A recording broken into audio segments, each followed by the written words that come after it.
नमस्कार, मैं वंदना और आप देख रहे हैं न्यूज रांची में। इस वक्त मैं मौजूद हूँ झारखंड के बीजेपी कार्यालय में। आपको बता दें कि सत्ता पक्ष और विपक्ष दोनों आमने सामने है। सारे विभागों का बजट को घटाकर मैया सम्मान योजना को बढ़ावा दिया गया। आइए सीधा जुड़ते हैं विपक्ष पार्टी से, जानते हैं उनका क्या कुछ कहना है। सबसे पहले आपको हमारे चैनल में स्वागत है। धन्यवाद। जैसे कि आप जानते हैं कि मैया सम्मान योजना काफी चर्चित रही है और ऐसे में फरवरी का अभी तक बहनों को पैसा नहीं मिला है और एक बार ही पैसा मिलने वाला है। इस पर आप क्या कुछ कहेंगे, कैसे देखते हैं इस चीजों को आप? देखिए, भारतीय जनता पार्टी प्रारंभ से कह रही है कि आपने देखा होगा कि इस योजना को जब इन्होंने प्रारंभ किया था तो 1,000 रुपया की घोषणा सरकार ने की थी। बाद में जब भारतीय जनता पार्टी ने चुनाव के समय में घोषणा किया कि हम गोगो दीदी योजना लाएंगे और जब उसमें हमने 2500 की राशि कही तो सरकार ने दबाव में आकर के कहा कि हम 2500 रुपया देंगे और चुनाव के बाद इन्होंने जो वायदा किया था उसको ये एक इवेंट बना करके उसको करने की कोशिश कर रहे हैं। लेकिन आपने देखा होगा कि अभी तक ये सरकार एक बार ये राशि दी है, फिर बकाया है 2-3 महीने का, अब फिर उसको देने की बात ये सरकार कर रही है। इससे यह स्पष्ट झलक रहा है कि सरकार के पास जो वित्तीय प्रबंधन होना चाहिए किसी योजना को लेकर के वो नहीं है। वोट लेने के लिए सरकार ने आनंद फानन में घोषणाएं तो कर दी, लेकिन आपने देखा होगा कि अभी जब इनको देने की जरूरत पड़ रही है तो अब वे छानबीन कर रहे हैं। उस समय चुनाव के समय इन्होंने 57 लाख की घोषणा की कि हमने दिया है और अब कहाँ ये रोज अखबार में खबरें आ रही हैं, मीडिया में खबरें आ रही हैं कि अब घट करके काफी नीचे 50 लाख से भी नीचे वो संख्या पहुंच रही है। तो इससे स्पष्ट है कि सरकार ने केवल और केवल वोट लेने के लिए इस योजना का उपयोग किया और जब बहनों से वोट ले लिया तो अब उसमें छटनी करना, फिर जो ये अर्हता पूरी नहीं करते हैं, ये योग्यता इनकी नहीं है, ये योग्य नहीं है, ऐसे तरह तरह के बहानेबाजी ये कर रहे हैं और उसको फिर घटा रहे हैं। मुझे तो लगता है कि अब कहीं ये स्थिति ना आ जाए कि बाद में कहें कि नहीं अब इसमें हम योजना नहीं चला पाएंगे या भारत सरकार हमको पैसा नहीं दे रही है इसलिए हमको खजाना खाली है। ये हो सकता है कि ऐसे बहाने करके ये फिर जो है सो उसको बंद भी कर दें। इसलिए भारतीय जनता पार्टी इनसे मांग करती है, चुनाव के पहले भी कही और अब फिर हम कहते हैं कि आपने जो कहा था कि 11 तारीख को हम हर महीने की 11 तारीख को हम बहनों के खाते में 2500 रुपये डालेंगे। एक तो वो नियमित हो और सभी बहनों के खाते में वो पैसा जाए, यह सरकार सुनिश्चित करे, तभी यह माना जाएगा कि आप जो योजनाओं के प्रति जो आपका भाव है वो सकारात्मक भाव है। आप केवल अब उनको देना चाहते हैं पैसा, अन्यथा यह माना जाएगा कि आप केवल वोट के लिए आपने ऐसा किया। एक और ऐलान कर दिया गया है कि बहनों के खाते में जाएंगे पैसा, पर उन बहनों का क्या होगा जिनको विधवा पेंशन वगैरह मिलता था और भी बहुत सारी पेंशन लागू किया गया, तो उन बहनों को वो कुछ नहीं मिल पा रहा है। मैया सम्मान योजना भी के लाभ नहीं मिल रहा है, नहीं मिल पा रहा, बाकी लाभ भी नहीं मिल पा रहा, उसको आप कैसे देखते हैं? इस पर भी हम लोगों ने शुरू से सरकार से मांग किया कि बाकी बहनों ने क्या किया है। जैसे आप देखेंगे कि हजारों की संख्या में यहाँ रसोईया बहनें हैं, उनकी भी उम्र जो है 18 और 50 के बीच में है। अब उनको आप देखिए कि कितना मानधन मिलता है, जबकि वो बहनें काम करती हैं, वो बच्चों को खाना खिला रही हैं, विद्यालय में मिड डे मील बना रही हैं, मेहनत कर रही हैं, लेकिन उनको 2500 से कम मानदेय मिलता है। फिर आप देखेंगे जो दिव्यांग हैं, जो विधवा हैं, उनको बहुत कम पैसा मिलता है। तो भारतीय जनता पार्टी यह मांग कर रही है, सदन में भी आवाज उठाई गई और हम लोगों ने बजट पेश करने के पहले भी कहा था कि बाकी बहनों का क्या दोष है, क्यों नहीं सरकार जो है 18 से 50 वर्ष की जो विधवा बहनें हैं या जो बाकी रसोईया बहनें हैं सबको 2500 रुपया कर दे, क्योंकि वो भी काम कर रही हैं तो सभी महिला एक समान हो जाए। लेकिन ये सरकार उससे भाग रही है, यह सरकार वो काम करने के इच्छुक नहीं दिख रही है।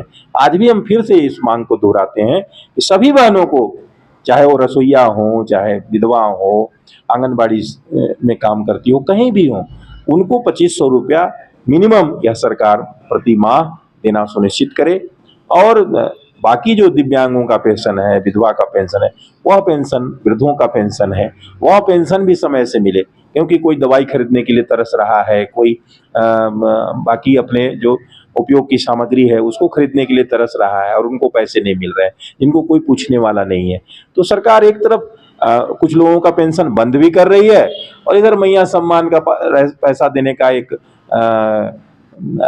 उपक्रम करके बताती है कि हम बहुत ज्यादा लोगों को लाभ पहुंचा रहे हैं। जी जी।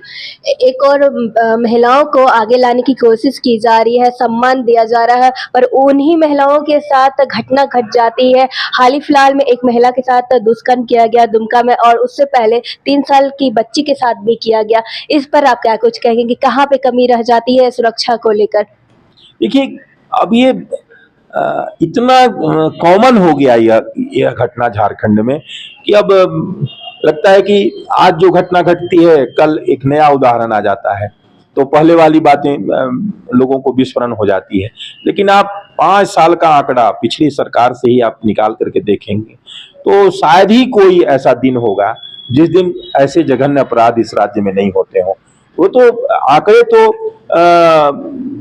वे आते हैं सामने जो जिनका रजिस्टर दर्द होता है थानों में, जिन पर शिकायत होती है, उसमें भी हफ्ता महीना दिन लग जाता है। लेकिन जो मामले दर्ज ही नहीं होते हैं, जो दबे रह जाते हैं, छिपे रह जाते हैं, उन सब मामलों को जोड़ेंगे तो ये लाखों की संख्या पहुंच जाएगी। तो ये अपराध झारखंड में रोज बढ़ता जा रहा है और बहुत ही जघन्य अपराध है। मैं समझता हूं कि सरकार को इस पर ठोस कदम उठाना चाहिए। एफआईआर दर्ज कर लेना और ये सब भी बाद में होता है। जब तक इस पर कड़ी सजा का प्रावधान नहीं किया जाएगा, त्वरित इसका निष्पादन नहीं हो जाएगा, महीना 2 महीना में फास्ट ट्रैक कोर्ट के माध्यम से सजा नहीं दिलाई जाएगी, तब तक ऐसे जघन्य अपराध करने वाले, बलात्कार करने वाले, सामूहिक बलात्कार की घटना में शामिल होने वाले लोग नहीं चेतेंगे। इसलिए सरकार को बहुत कठोर कार्रवाई करनी चाहिए, क्योंकि जिस प्रकार से यह राज्य बदनाम हो रहा है ऐसी घटनाओं को लेकर के, मैं समझता हूँ झारखंड के लिए एक बहुत बड़ा कलंक है ये। जी जी। झारखंड राज्य का बजट पेश हुआ है 1,45,400 करोड़। इसे आप कैसे देखते हैं? देखिए, हम लोगों ने तो देखा कि बस पिछले बार से थोड़ी राशि बढ़ा दी गई है, लेकिन आप इसमें जो खर्च का जब आप विवरण देखेंगे तो गैर योजना मद के में खर्च ज्यादा दिखाया गया है। योजना मद में आपने देखा होगा कि पिछले साल की तुलना में इस साल का जो बजट है उसमें सभी विभागों से राशि की कटौती की गई है। तो इससे आप समझ सकते हैं कि आखिर कटौती करके सरकार हर विभाग में राशि बढ़ाती है। ये विभाग में राशि वो भी थोड़ा मोड़ा नहीं, वो 100 करोड़, 150 करोड़, 50 करोड़ ऐसे ऐसे राशि इसमें घटाए गए हैं। तो इससे स्पष्ट है कि सरकार विकास का काम नहीं करना चाहती है, विकास से उसको कुछ भी लेना देना नहीं है। और आप ये भी देखेंगे कि जो पैसे इसमें सरकार दिखा रही है उसमें अधिकांश वो केंद्र सरकार के पैसे हैं, केंद्र सरकार के अनुदान है। लगभग 50% राशि वो केंद्र सरकार दे रही है, भारत सरकार दे रही है, जिसको ये पानी पी पी के रोज गाली देते हैं, कहते हैं भारत सरकार मदद नहीं कर रही है। सच्चाई यही है कि इसमें पैसे भारत सरकार से मिल रहे हैं। आप देखें, बड़े बड़े हाईवे बन रहे हैं, अस्पताल बन रहे हैं, एम्स बन रहे हैं, एयरपोर्ट बन रहे हैं, ये सारे केंद्रीय योजनाओं से बन रहे हैं। जो राज्य सरकार की योजना से बनना चाहिए था उसमें आप देखिए प्रधानमंत्री आवास नहीं बन पाता है और उल्टा ये और बोलते हैं कि अबुआ आवास बनवाएंगे। कितनी संख्या में अबुआ आवास मिला नहीं पता है लोगों को, कुछ नहीं हो पा रहा है। इसलिए न तो ग्रामीण अर्थव्यवस्था ये मजबूत कर पा रही है सरकार, न तो शहरी अर्थव्यवस्था मजबूत कर पा रही है, किसी वर्ग को खुश नहीं कर पा रही है सरकार, क्योंकि इनकी नीयत में खोट है। जी जी।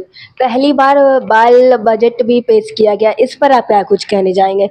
देखिए, बाल बजट नाम दे दिए आप, इसके पहले भी स्पेसिफिक नाम से बजट आए हैं। कृषि बजट आया है, आदिवासियों के लिए बजट आए हैं। बजट लाना ठीक है, सराहनीय है, आपने बाल बजट कहा है, लेकिन आप देखिए ना विद्यालय में घूम करके बच्चों को देखिए, कितने लोगों को विद्यालय में अंडा मिल रहा है, पौष्टिक आहार मिल रहा है। आंगनबाड़ी केंद्रों की स्थिति देख लीजिए, विद्यालय में शिक्षक नहीं है, बच्चों को यह सरकार स्वेटर और ड्रेस नहीं दे पाई, मोजा जूता नहीं दे पाई, साइकिल बरसों से गोदाम में पड़े हुए हैं। तो आप केवल नाम से बजट पेश कर देना, बजट पेश करना एक बात है और उसको धरातल पर उतारना दूसरी बात होती है। और जब तक नियत साफ नहीं रहेगी, आप कार्य पद्धति आपकी विकसित नहीं रहेगी, आप में साफ नियत नहीं रहेगी, आप काम करने की आपकी चाहत नहीं रहेगी, तो आप उसको धरातल पर नहीं उतार पाइएगा। तो फिर पदाधिकारी केवल उसको पैसे का इधर से उधर बंदरबांट करेंगे और उसकी लूट मचेगी। सरकार को लगाम कसने की जरूरत होती है। सरकार जब लगाम कसती है, तो मंत्री विधायक लगाम कसते हैं, मुख्यमंत्री लगाम कसते हैं, तो जो अफसरशाही होती है जो घोड़े की तरह, वो ठीक से काम करती है। लेकिन यहाँ तो चूंकि आप उनसे काम नहीं ले पाते हैं,